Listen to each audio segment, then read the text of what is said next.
Hello and welcome to some more Star Citizen Community Matters. Today I'm talking to Harbinger, the leader of Forgotten Heralds, and we've looked at their organisation before, but they are sponsoring this month's Carrack giveaway. Ooh, Exploration Ooh. Ship. Ooh. And today I'm sort of like going to be talking about what their org does in game, actually physically in game now, what they've got planned for the future, what we're looking forward to, the little bits on the new flight model, disappointments, expectations, excitement, some sort of like real community engagement from someone that plays in the game now and that's going to be leading groups in the game in the future. Harbinger, even though I have introduced you, would you also like to introduce yourself and tell me about how you got into Star Citizen? Just something brief. This is like mega freeform. Hello and welcome to some more Star Citizen. This is BoredGamer. I'm just kidding. I'm Oh sorry. wow, is that me? No, not Oh even wow, close. That's about the worst board impression I think I could imagine. still Anyway, better I than Twerks and other people's I've heard. am. So Well, it probably helped that I didn't try to play accent games.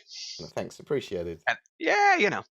So yeah, I am Harbinger 1, the big boss, so to speak, of Forgotten Heralds. We are a lawful PMC. As board, you have been kind enough to tell everybody all month long.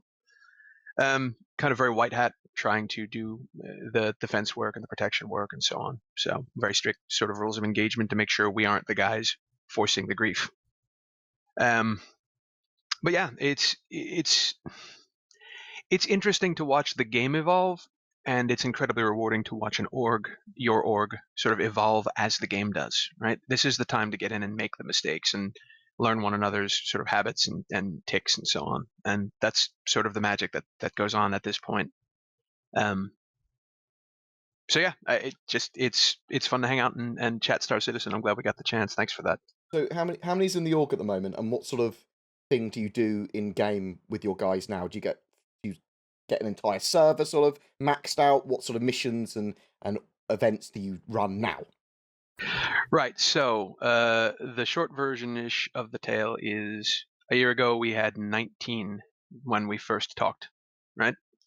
And we've got the policy to move people out and then if they're not active and so on, because I don't want an org that looks like we've got a ton of people and then you get here and we have like no people.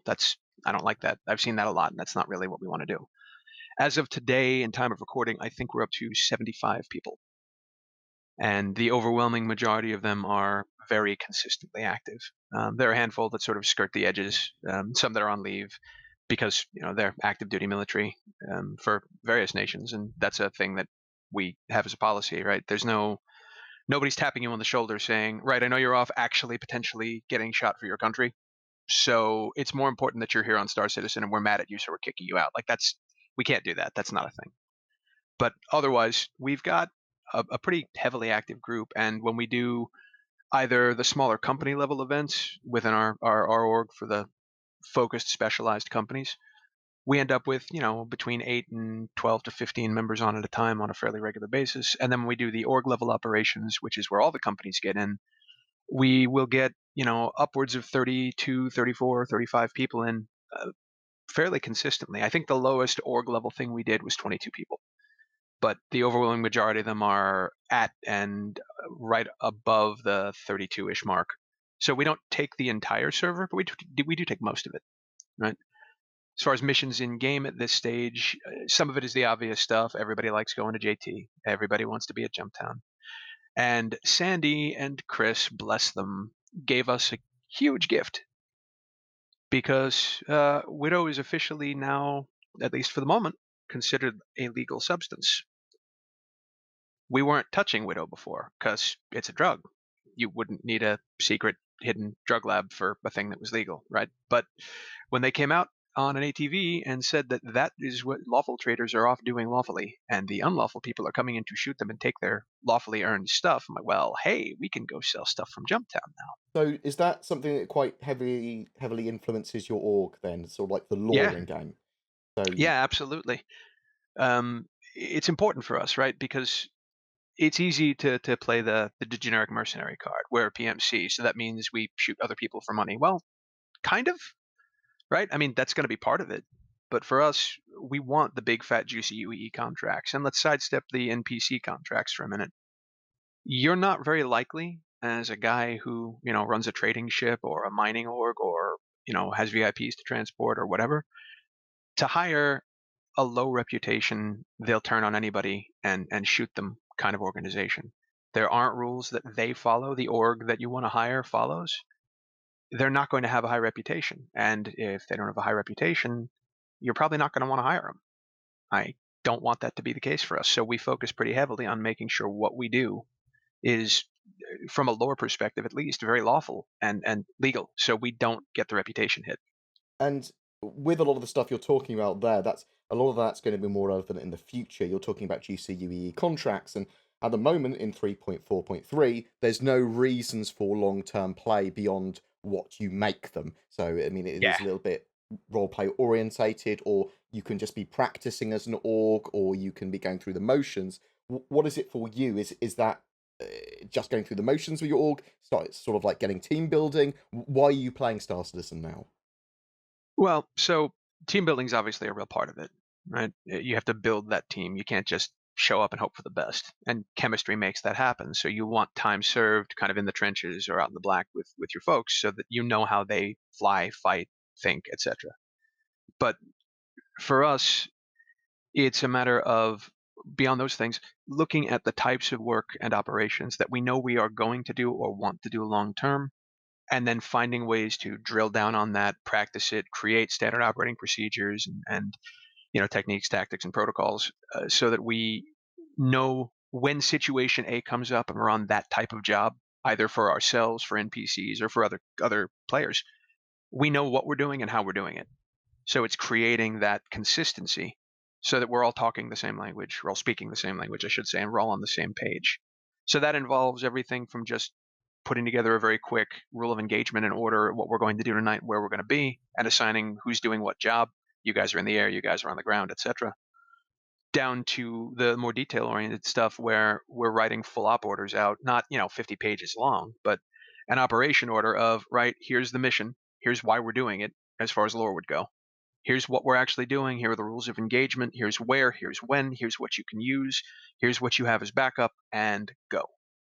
That's the big org level stuff that we do. And that's once every roughly 6 weeks, sometimes more often, but on average, the goal is to make sure we have that level going on every 6 weeks or so.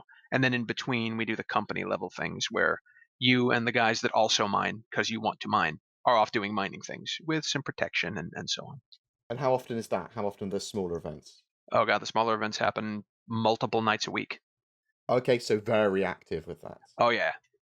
Like regularly, we have two things going on EU time wise on Tuesday and Thursday, and then we've got stuff going on sort of stateside Tuesday night, and then again on Friday night, and then again on Saturday, and then again on Sunday with individual companies. And what's your sort of thoughts on the current flight model that you've had for the last year and combat and stuff? How has that been for you guys? Have you liked it, hated it? Been really excited for the new flight model that's coming up? So Star Citizen, as a rule, flight model or otherwise, right? It's all part of the game, the bugs and all, right? So whenever you plan anything out, whether it's just flight practice or a mission, right, you have to divide by Star Citizen because there will be bugs and they will make you crazy. If we take those out of the equation, it's been a ton of fun. We've gotten to kind of test our skills or sharpen our claws or whatever euphemism you want to use against a lot of really good pilots, against a lot of really not so good pilots, against all the NPCs. The flight model has been interesting because it's got a learning curve, and then that learning curve is sort of exacerbated, made bigger, more dramatic, and more interesting based on the individual other groups or other pilots you run into. We look, the big collective consistent group to sort of butt up against if you're on the lawful side of things is going to be the Matadors, right? Because Aventador and his boys are in all the time. And one of the great things about that particular org, love him or hate him, is that when you knock one of them down, if you happen to catch one or two unawares, 5 minutes later, that server has as many Matadors as you can count and as could make it in before the server got full. So Con- what turned it was a skirmish for like, a minute and a half top end. and now it's a full-on org v org thing going on, usually over Jump Town, right? Controversial Which is opinion. fantastic. Controversial opinion. Uh, Hey, look, love them or hate them, they provide a service that the orgs in this game will need. Because if you don't have players who are going to try and kick you in the shins and take your lunch money, eventually you're going to beat all the NPCs. And, you know, there isn't always going to be an opportunity to sit down and find another org leader or another org that is the quote bad guy unquote. And what, you're going to sit down and have a meeting with them to arrange a time for you to kill one another? That may I, happen. It does, I think but because of the amount of ships they've donated previously to my viewers, I have to say they're naughty. I'm contractually obliged to just say that. Um, I'm not. I'm not, and I'm telling you, they're asses, but they're some of the favorite people for us to fight. I love fighting them. It's wonderful, Yeah, no right? worries. That's kind of cool to hear you say that with that sort of thing. With obviously there's org interaction. Obviously there is people that toe the line and push the line and are as I said naughty. I mean I don't know what to say, do I? With You're that sort of being thing. nice and polite, and that's nice. Yeah, I'm sure Venador we will give try. you an extra ship for being nice. Yeah. Boom. So no, that's cool that you have inter-org sort of stuff, and you are aware that there are bad guys already that literally are there to um, do the opposite of what you want to do. And I suppose that's great for you practicing and giving you conflict because that's what your org thrives on. You need that Yeah, practice. You want that gameplay. Um, so I can definitely see that that's pretty cool for you guys. So I want to talk about sort of like disappointments. So, what's disappointed you with Star Citizen? What don't you like at the moment? What do you hope they change? it's a good and loaded question. I know, right? Yeah, you're a bad monkey. Um, so there is no way not to be disappointed when something gets pushed back. Although I'm also glad it gets pushed back on the roadmap because it lets us know that it's being worked on, and it's not because they got bored and couldn't be bothered, right? But it's mega frustrating. Um, the perpetual bugs of now we can't quantum link without likely crashing, right? Now VoIP works for most of us, but not all of us. Um, the things that are released aren't in a polished state. That's never going to be not frustrating. However, it's something we signed up for. Yeah. Um, the server cap is frustrating. It's bigger than it was when I first started playing, Hmm. which is great, but it's frustrating to not be able to get back into a server every time if one of those crashes comes to pass. And now we have to find a way to find a new server, which means we all that are in a server have to go back to port somewhere to land and basically start the entire day over again now that we're 45 minutes on because we bothered to, quantum link or the like. Um, I don't know. I mean, the reality board is the process is magic and madness all at a go, right? Yep. The fact that we can get in with 30 plus people and have actual content, actual fun, actual things worth doing and practicing, dirt side, black side, the whole shot is magic. It's amazing. The I fact that it isn't always working and there are bugs for things that previously worked fine, things get delayed, there are delays getting things updated online. I think though my biggest source of frustration, and I'm sure I'm going to echo what a lot of other people say, CIG is still not where I would like it to be as far as optics, as far as getting ahead of things that are going to be problems when they get announced. They have gotten better at it month after month, but they still aren't where I think they ought to be with regards to saying, right, we're thinking of doing this thing, or right, this thing is going to happen and here's why, yeah, before it gets yeah. launched. I'm totally with you on that. Like, Star Citizen for me, I love the project, I love the community. It's really interesting, and the fact that I can jump in to these events and jump in online and have a really, really, really good time with a load of random people and these silly events that people do, the merchant gameplay, the silly Hunger Games, the ops, all that sort of stuff that you can Yeah. have massive fun now is fantastic. But CIG and their optics and the how they talk to the community is an odd one. They have got so much better at it Oh over the God, yeah. last couple of years. Like they've been dangerously bad at it previously in certain situations, and you can see their disconnection from the community when they like did that referral contest and some other bits like that when they solved the land claims, things like that. But other than the lack of community content, because I do want Calling All Devs to come back, yes, Same. and potentially a few more videos. Hopefully, maybe start to see some of the sort of like larger modules that were in around the verse originally just become detached own shows. Sort of like deep diving into mechanics or whatever.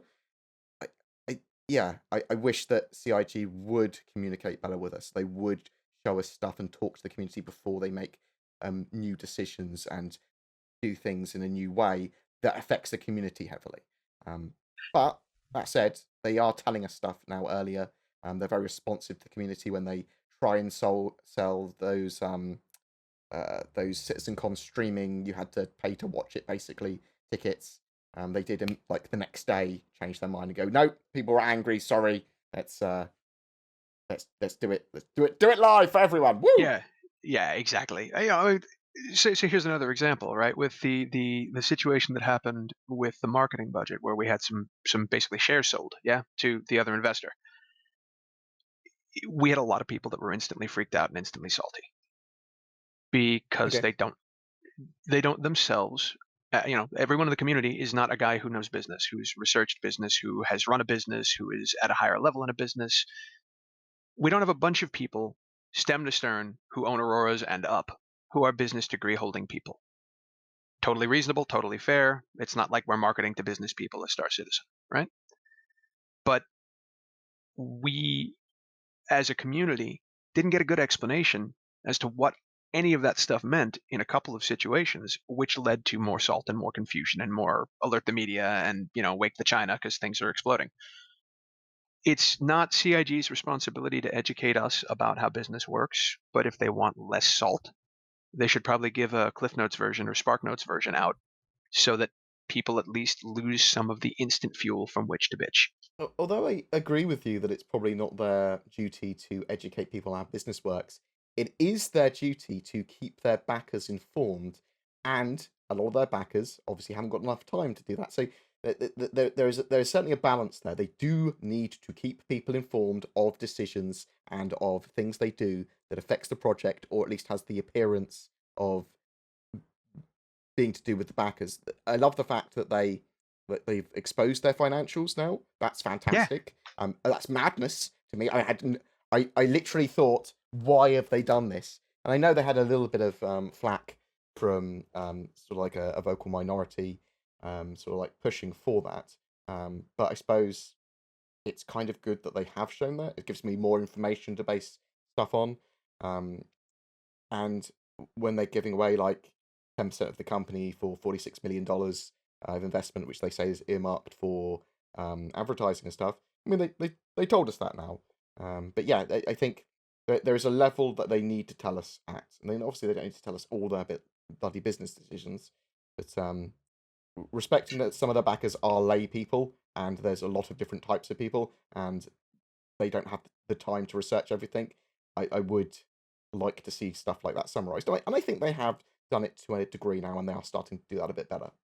Well, exactly. They are doing it better. But now I'm going to say the unpopular thing. At what point does it cease to be their responsibility to give us the deep dive and become our responsibility as backers to look into it?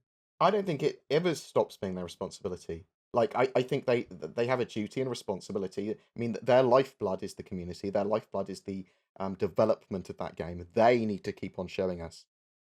Oh, no, no, I agree with that. I mean, as Mm. far as the very deep dive, all right, let me explain to you what it means to, make this investment happen in excruciating detail because you are a layperson and don't have time for that deeper dive and don't know that side of business. Where does that line Oh, get okay. drawn? No, I mean, I think what they've shown is probably enough when it comes to that. But what I'd like to see, and I know it's slightly off a slightly different tangent, is I want to Tangent. see all of the design documents and current thinkings of all of the gameplay mechanics, even if it's super early stage, even if it's going to get entirely reworked. I want to know that stuff now. I want to be able to start having the conversation about that stuff now. Um, I think you're right. Well, no, I don't mean that. Of course, you're right. You're talking about what you want, but I mean, I think that that's a Yeah, good it's what call, I right? want. You're right that you think that, Board. um, yeah, no, I think you're dead on. I think we're starting to see more of that, which is good. I think when SQ42 is finally in a beta stage, we'll get more of that again. But I do think we need to see that continue to increase, and we do need to be able to get our hands on. No, seriously, this is our plan right now. It may change, but the original plan we had has already changed, and this is our current plan. Yeah, I just want them to expose a lot of the design level documents and a lot of the deeper roadmap, even stuff that's on the back burner or being worked on by other people. Just sort of like just mention, just sort of like give us as much information as you can about that, just so we can start having the conversation about it now. And they've got over $3 million a year for community content from subscribers. That's how much they get a year at the moment, I believe. Um, Yeah, about that. And I feel like that's a very reasonable pot to pull money from for the sorts of updates you're talking about, right? So we can pay someone to do that job and yeah, produce that information. because at worst, well, I mean, at worst, all they need is to have someone that is actively asking people that are in meetings or watching the meetings or whatever, so that they can go, so this is done. They don't necessarily need to bother the devs and take time out of their sort of like commitments, because every so often, very often, in fact, because of the method of development Star Citizen does, they all get together and they sort of like keep on sharing their updates on everything. So I think Yeah. that there is probably, I mean, obviously there might be some reasons why they can't show it all off or whatever, or maybe not all the information gets shown or not all the information gets talked about as often as I think it does. Because there might be the guy that's doing the dynamic weather. He might not have checked in with that because he's also working on several other projects that he's supposed to be checking in, and he's doing something on the sidelines which doesn't get checked in every so often. But it would be really cool to know where dynamic Yeah. weather is, for example. So I went on a bit of a ramble there, but I Well, think it's people. funny though. Mm, I think you're right, right? I think that's probably also why calling all devs got at least short-term canned, right? such a Because shame. Ugh. I know, but you just said it. Sometimes you really can't be bothering the devs for conversations. Now, it's not that I don't mean that it can't be done. Clearly, it can. But if we're making time, it's only 10 minutes. It's only 5 minutes here and there, right? But it's a whole, my train of thought derails. I have to be prepared for you to make that call to me because I'm a dev. I'm not a dev, but I mean, if I'm in that situation, right? Um, just I disclaimer, no, I don't work for CIG. just five to 10 minutes a week. Come No, no, it's, on. but it's not, right? Because Board, you and I set this thing Mm. up today and Oh we no, spent I'm 25 terrible. minutes. No, it's me. That's me. That's me being bad. And if there is any kind of game delay, I can't dive into the project I'm working on because I'm waiting on the call from Jared. And then the 10 minutes for the call from Jared, and maybe we need to do two takes, and maybe we don't. And then I'm finally done, and then I can dive back into my project. So 5, 10 minutes becomes 20, 30 minutes, I and that's a half hour a day, I think however many weeks I'm doing so yeah, I sort of see what you're saying there. Like, but I mean, I thank God that I'm not in charge of Star Citizen's community it. content, because I am super erratic with my stuff. People think, oh, Board's been doing a video a year, a video a day for like 4 years. That is true, but it is pretty erratic. Like, there's random topics. My editing is piss poor. It's just my voice is my only marketable. I've lost it. Now I've Bless you. lost it. Marketable quality, and the fact I've done research and starts to listen very regularly. But a Well, lot it of it, also helps that your cat is always staring at you, going, "Are you going to record now?" yeah, damn right. Y- y- Um, but it's a lot of what I do is speculation based on the news they've given us. So I Sure. talk about the news, I talk about a bit of speculation, and it's reasonably educated speculation. And I've probably got a reasonable level of getting stuff accurate, maybe not to times and fucking dates previously, because I was going off their times and dates and schedules, which means I was horrendously wrong. Um, but hopefully we'll have Squadron 42 Episode 1 next year. That'd be amazing if that actually gets Yep. released. I Um, think there's a good chance from what we've seen. and so, how I does think that play into what your org does and your gameplay? Are you going to be playing Squadron 42? Or all of your org mates going to be playing it? Or is it the persistent universe that's more important to you? well, so that's a kind of catch 22. I think the overwhelming majority, if not all, of my org mates, all of the heralds, are going to be playing Squadron 42 for a number of reasons. One, because fun. Two, because at that point complete. So it's like the PU, except it's completely complete, right? It's a contained thing, and most of the bugs should be gone by the point we get to release. I mean, there's always a bug or two here and there, but you get the idea. But also because it will ultimately tack on to what goes on for you in the persistent universe, because things you earn there, of course, unlock events, achievements, etc. Right? And last but not least, it's yet another opportunity to practice. Um, for us, it plays out especially well because of how tied to Vega we are from a lore perspective. Our history is that at least a job a lot of us were actively serving and stationed on Aramis, stationed at Vega 2, when things hit the fan, when the Vandal came in. We So, weren't the guys who showed up with Bishop to save the day. We were the guys that were going, please come save the day. so for people that don't know, in 2015 Earth Human Current Year, the Vandal basically attacked the Vega system. What year is that in game? 2945. 2945. And the lore of Forgotten Heralds, the org that Harbinger runs, they are very much tied to the combat there and what happened there, and the org sort of like are there to. Well, you explain it in brief. Well, the fastest way to explain it is to show them letters from Vega. I mean, we were legitimately there, voice and all. Oh, yeah, that's a But good yeah, point. that's the Yeah. short of it. I mean, we were there when it hit. And there was this broadcaster that did a wonderful news spot that day too. I remember that. It was pretty funny. There's a shame with when machinima and cool little things like that get made, and that's that CIG seem to steal the person making them Yeah. and make them part of their team. And I'm thrilled because Alex has done some amazing stuff. Like the overwhelming majority of the new ship commercials and things that have come out, that cinematic work is Alex. And I'm thrilled they picked him up. It's great. But yeah, it means that we don't get to finish the Vega thing. Maybe in the future, maybe we'll get someone else. Damn you, CIG! Damn you for taking away machinima of your game. You're like, nah. We use them. We take them. Oh, Hey, you're very good at that. We're going to pay you. Come do that for us. Okay. well, they don't send money to me, and maybe they fucking should. Yeah, you'd hate it.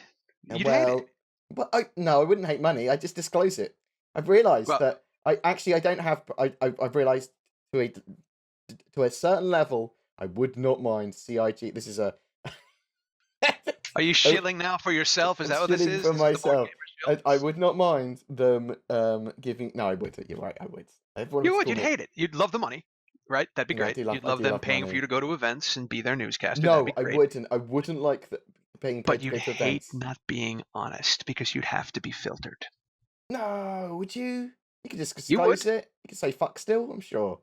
Oh no, I don't mean that. But you'd have to be filtered on the content. You couldn't easily like I work for you. I can't then turn around and say, right, this is shit. I hate that you did this, right? Because I work for you now. I Oh, can't do that. maybe. Yeah, I would hate that. Wait, it's just as long as you disclose stuff, I don't give a fuck. I mean, the other thing is that I don't want people to be seen to be using backer money to like get to events. Like if they said Right. you can go to Gamescom or CitizenCon, we'll pay for you. Um, it'd be like, no, I'll ask my, I'll either pay for it myself or I'll ask my community to donate, or that will be a donation Yeah. goal or whatever. Because otherwise you're using backer money until they've released a product. As soon as they've released a product, boom, win. Then you're not taking backer money. You're taking their money, which is different. Which is like the other thing that I can't wait for Squadron 42 to come out for, because once it's released, that's an actual revenue stream of money that goes to continuing the development, and it's a separate line of income from any of the, and here's a new concept ship. And please donate and subscribe and do all the other things that we do to help support this ridiculous game of ours, right? Yeah, We yeah. have a line of money coming in on a AAA game that is part of what we're doing that can move directly toward building out the project. And it's going to be amazing. Well, here is hoping that it's going to be amazing. Like, there's lots of different modules of Star, so there's lots of different component parts that I love, and I'm hoping what I think that Chris Roberts is good at, um, uh, from the Wing Commander series and some of these other games, is bringing stuff together. It's not necessarily stuff that hasn't ever been done before, but the bringing of it together and getting it all working together in that sort of like amazing way. That is something that I hoping that he can bring to Star Citizen as well. Yeah, I agree. Because I'm sure there's going to be bits of Star Citizen, even if there were bits I hated, even if the game was eventually middling for some reason, there'd be aspects of it that I would absolutely love and adore still. Oh yeah. But I'm hoping there's a lot of it that I love, and it's going to be sort of like gets played as much as Left 4 Dead or Half-Life 2 does by me, or Quake 3 or Unreal Tournament 2000. Currently Apex. Currently Apex. Well, Apex have only probably got 250 hours in. Which is reasonably played by me, but it's not grinded by me. So, like Rust, for example, I'd get 80 or so hours in a week when I was playing Rust. So I grind that pretty hard. But yeah, Star Citizen's one that I've put a reasonable amount of time in every single week since I started playing the Hangar module, I suppose. Careful, maybe, your Xion face is showing. I didn't play the Hangar module that much, admittedly, but once we had the universe. There's only so much you can do enjoying the time playing a toddler crawling all over your ships, which is essentially what the Hangar module was, wasn't it? That was my first stream. My first stream that I ever did was me in the Hangar module going, oh. Little baby BoredGamer running around the Hangar module, touching everything. With less space in my... I was much more like that then. Yeah, putting your sticky mitts on every ship, right? I didn't have any bass in my voice because I didn't know how to talk. And then the bass happened. Which the base gets brought, and that's that. So beyond what we've currently talked about, do you have any sort of like expectations or excitement bits that you're? Oh yeah. What? Oh, Tell me. Yes. Tell me about gameplay excitement in the near future, mid future, whenever.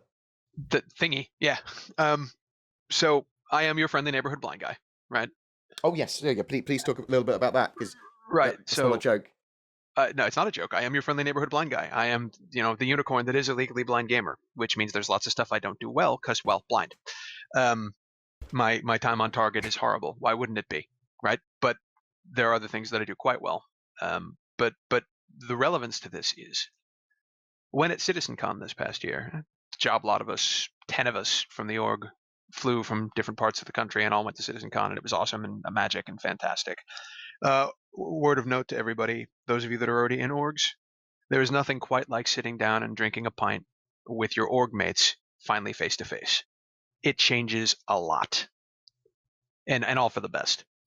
Right, so there I am at CitizenCon, going to panels like you do, and myself and one of my partners in crime who helps and makes a large chunk of all the videos we do for advertising, for recruiting and the like, we're having conversations with the sound guys. And so we spoke to Kit and we spoke to Barney, and we were there for their panels, and they were amazing, and they are amazing guys. And I kind of poked and prodded them, and they got very excited. Wait, you're blind? Like, obviously not totally, but I see the cane. Clearly you're blind, right? Got it. Cool. You game, and the sound matters to you, like in an appreciable gameplay kind of way. So what about this? And how about that? And ooh, I want to hear about that. And what do you think currently? And what should we be tweaking? This is important. Because blind in it makes things better, right? They're tweaking sound, and for me, that's amazing because it allows me to find targets, tell the people who are actually, doing the gunnery work, or in some cases, flat out flying the ship as I'm sitting on shields. There's something coming in behind us. Sounds like an aurora, right? These things happen, and it's amazing that they do that work in the first place. But the genuine excitement and engagement of that conversation, what could have been a 5-minute handshake, thanks for coming out, meeting the devs, turned into nearly half an hour of us just back and forth and back and forth and back and forth. For the avoidance of doubt here as well, obviously you are legally blind, I take it. Yeah. But you still have some vision. Correct. Yeah. So he can see shapes. You can able to play the game. He's not playing just from audio, people. He's not got some sort of weird braille monitor. No, I mean, they talk about that, but no, that's not a thing that I'm aware of. I mean, as a point, like when they jumped from 263 to 3.0, that was when I believe all the texture shifted from 32 to 64-bit. Yeah. Um, that plus shaders made it so that bluntly, I ceased being what I would consider a remotely credible threat in the pit. Right. In 263, I flew around no trouble on my own. I shot plenty of people down. Much better with missiles, even though Noob says missiles are for sissies, and he's probably right. I'm much better with missiles than I am with flat out guns. Go figure. I can track them and go. But I was credibly effective, a credible threat as a pilot on my own in 263. The minute we swapped over to 3.0, all the graphics I'm certain were, magnitudes better. But for me, the contrast was worse, and changing my gamma and changing my view on my monitor and so forth wasn't Mate, enough. the combat was worse as well. You mean you didn't have to be blind or not blind or whatever to know that the combat was just worse than 3.0 Well, no, everybody was. whinged. Yeah, now there's a Yeah. whinge. I know. But I literally things that I was seeing and able to dodge before, I was no longer able to see and dodge. So I stopped being the guy who was actively piloting most of the time. Okay. It's one of the reasons I'm so excited about the new flight model, based on the leaks that we don't talk about, and all the stuff that has happened publicly that they've talked about on things like ATV and RTV. I'm really excited to see how that plays out. Um, Plus, I've got a brand new graphics card because one of my folks said, screw you, it's your birthday, have a card. And so I've got a new card that I'm throwing in, which is exciting. But the flight model, especially, right? It is a brand new experience, and there are apparently huge performance gains this patch. And I'm just very, very excited and anxious to get in to see what that's going to turn into and what that's going to do for my personal skill level, as well as what that's going to change for visuals because they've made some major shader changes this patch based on all that we've seen officially, right? So I'm very, very, very excited about that. But on a personal note, I'm super just beyond excited to have seen the sound teams devs get excited, get engaged, and start asking actual probing specific questions on what about this and how does that feel and what do you hear and how would that sound better, like what would help from that regard. Like we talked about things that I've done when I fought physically. I used to fight martial arts for years, um, and there are tricks you use there as well as a blind person who has to find a way to hit the guy before he hits you, right?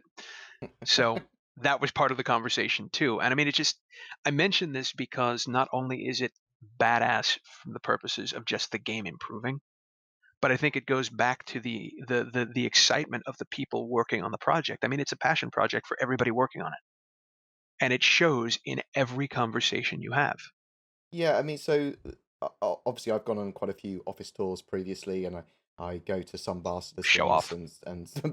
and British cons and things like that where there's a big dev presence, and Yeah. I have found the devs beautifully engaging. Like they are so interested in what you think of their game, what they can do, how you play the game, what they can do. Like Luke Presley is so invested in exactly how and what you're enjoying and how you're enjoying Yep. it, and like, oh, I didn't know you did this. Oh, this I'm gonna put that in the game, or I'll talk about putting that in the game later, or maybe we should change bits like this. So like him being in charge of some of those live elements and actually changing them on the fly has been absolutely fantastic to see in game. But Yep. the devs have always been pretty passionate about Star Citizen, which has been great to see. And it's something I don't know that everyone in the community really knows. I mean, you hear about it, but They you're think like, it's well, fake. yeah, but you're a board gamer. Like everyone Pe- knows you. Of course they're friendly to you. And it's not like that, yeah, people think right? it's a It's fake not. thing. People think that either the devs are just putting on a front, or that it's just for certain people or whatever. But they are genuinely like that, as far as I'm aware. But yeah, so supremely excited about what I see from the devs, that they're working on sound. In-game VoIP is amazing when it works. I can't wait for it to properly work. I can't wait for us to get the multiple channels so that we can hotkey between them so it works like actual radio in that regard.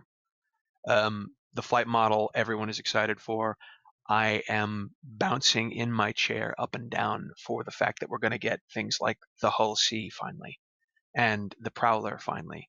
And, those size and class of ship, or that size and class of ship by year's end because of the tech that comes with them, because I want my Polaris. Yeah, what are you right? looking forward to most in Star Citizen then? We're sort of like potentially end towards that. So for me, it's all about C2. It's all about command and control. The fact that there is a game that exists that a guy with my particular kind of handicap um, can not only be, you know, a participant, but can be functional, can be vital because of the way the systems are set, because you can hotkey almost everything, because you can pay attention to the battlefield and be the guy who is able to pin targets for people and direct traffic and move people in and out of individual engagements and make certain that support is happening and all of those other things. For me, the ability to be functional at that level is a magnitude above any other game I've ever seen, right? And I'm beyond excited for that. It's something I get to do now, right? Like we already have training for that for other people as well. Um, just being aware of what's going on around you in the field and functioning in a unit that's actually a unit instead of 15 disparate people all doing their own thing. They're actually functioning collectively. They're working with one another and aware of what's going on and tagging in and focusing fire and all the things that you do. And my biggest moment of excitement comes from those situations. So as the game progresses and the ships come out that allow us to, deploy into a particular area because we've taken a large ship and brought all of our small ships that are necessary along the line to that location, and we're doing the correct stuff from the standpoint of the protection and the escorting and the industry and all the other things that make an org self-sufficient. The ability to help direct that traffic, to help make certain people are where they need to be and help make certain everybody's covering everyone else and function as an actual productive member of a team I think that's one of the is things. huge. I think that's one of the things I find most interesting and intriguing about you personally, Harbinger, is because the Star Citizen project for a lot of people has been this incredibly pretty but broken as hell game, and it's very graphically beautiful. Whereas you can't appreciate the graphical quality in the same way that other people could, but you've been enjoying the gameplay and the teamwork and the organization stuff, even though it's been broken and buggy, and that's what you're looking forward to the most. I think that's just really interesting. I mean, it's always kind of the standard blessing and curse, right? There's a lot of stuff that everybody enjoys that is useless to me. I can't wait for the Defender to come out because there'll be a reason for me to be in a ship that's supposed to be a combat ship, Mhm. whether I'm actively flying it or not. And I can still be useful and productive and on that field instead of making somebody take a larger ship or asking someone to take a larger ship so that there's a functional role for me there. Um, because as I say, my current time on target is kind of, shit on toast. Um, but the ability to make those things happen is huge. I mean, people make content all the time. Half the time they just don't realize they're doing it. Right? Let's go to Jumptown and see if there's something there that's going to shoot us or that we can shoot. Let's go run cargo because I want to buy cooler stuff and upgrade my ship. Let's go, exploring the canyons, dirt side in a rover. Um, let's plan an assault on SPK or one of the bunkers, or take one over and hold it from other people or whatever. People are making content all the time. Half the time they don't realize that's what they're doing because it's just not a term that's been applied to them, but it's what they're doing. So I'm certainly not unique in that regard. But yeah, for me, it really is more about being a part of and building from scratch that functional team that is used to relying on one another and knows one another because we've spent time focusing and training and doing triangulation and doing concentrated fire and doing rapid deployment and making certain people are where they need to be and understand spacing and all the other crap that you would do in any sort of a even pseudo military game if you wanted to be functional. And to do that as the game is coming up, as much as it drives us all crazy, it's going to pay off in spades once the game goes to a proper persistent live release because we'll be already ahead of that particular curve. Yeah. Of course, perpetual disconnections and skitters and halts and stops and starts and ship blowing up for reason and hey, you rammed into my ship and I got the crime stat and so forth and so on is ready to drive everybody crazy. But alpha, right? Yeah, well, I mean, it's definitely an alpha. I think some people think that the alpha excuse is an excuse and an old one, but that's literally what it is. It's stating a fact rather than Yeah, as an excuse. I mean, the game is buggy and in alpha and in a state that is constantly updated every 3 months at least. And I quite like it for that. That there's a long way to go. Squadron 42 Episode 1 coming out potentially next year is a huge step towards a final persistent universe. It is a big way towards that. Obviously, there's a huge amount of systems to do, huge amount more ships and gameplay mechanics. But it's a big step there. yeah. Yeah. Thank you very much for joining me there, Harbinger. It's very much appreciated. Is there anything else you'd like to add before we fuck off? I mean, there are probably 500 things I want to add. I'm looking forward to the podcast. I can't wait for you to get that officially off the ground. That's going to be a lot of fun. Yeah, I'm hoping that people like what I do. I'm not entirely sure what I'll do with it yet, but I'll get people like yourself or anyone else that wants to be involved with it. I do want it to be a very heavily community-driven podcast. So I'll poke a load of org leaders. I'll see if like people like Montoya and other people want to be involved at some points as well as other content creators like Twerk and Saurus and the Berserk Astropub. Trying to remember what his bloody name is now. The captain himself. Yeah, indeed, and just try and get some randos, I suppose, from the community that enjoy the game as well. Just to chat, have a bit of a conversation, and I'm just stealing lots of ideas from all the different podcasts I've seen. So things like Thief. yeah, well, it is. I mean, I like what I see with certain things. Twerk does an amazing job with Answer the Call. The Captain's Table has done some great stuff. So is Redacted. So Fortnightly Frontier. There's about Crucian. a dozen. Don't forget Crucian. It's about a dozen. There's about a dozen podcasts that I love what they do with, and I'm stealing ideas from them. Boom! Like an idea thief. I like an idea thief. Because that's the thing you do. Yeah. I still have nothing but thanks for a whole lot of your streamers. Like, you know, for Kit, for instance, who I adore because she's always doing voiceover work for me. Yes, and because indeed. she's super sweet. So for people that obviously would know unless they're in your org, Kit, one of my mates, you might see me occasionally stream with, and you'll see me eventually play Star Citizen with very regularly. She's one of the best mates I play games with every night.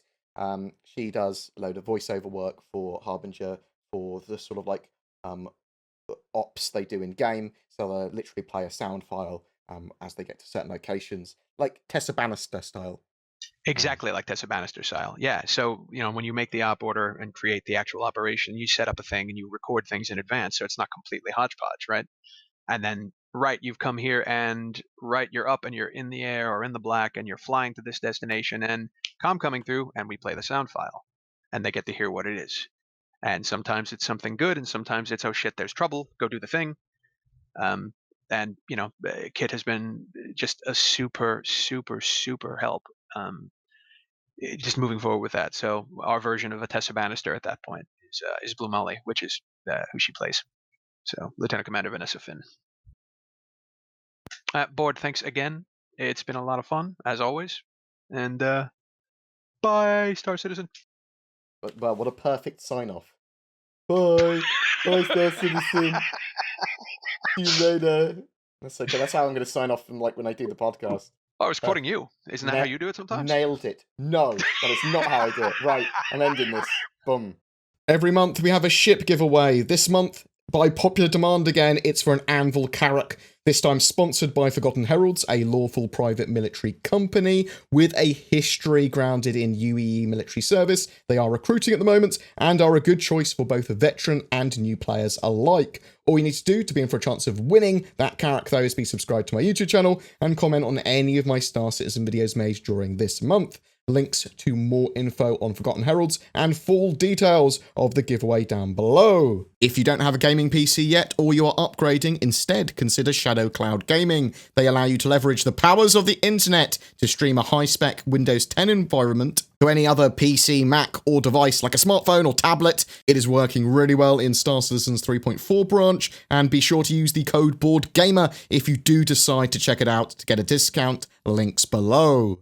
This channel exists because of its community. If you wish to support the channel further, below there are links to Patreon, Subscribestar, and there's the YouTube channel memberships, literally the join button below this video. VIPs do get some exclusive stuff and early content as a thank you as well.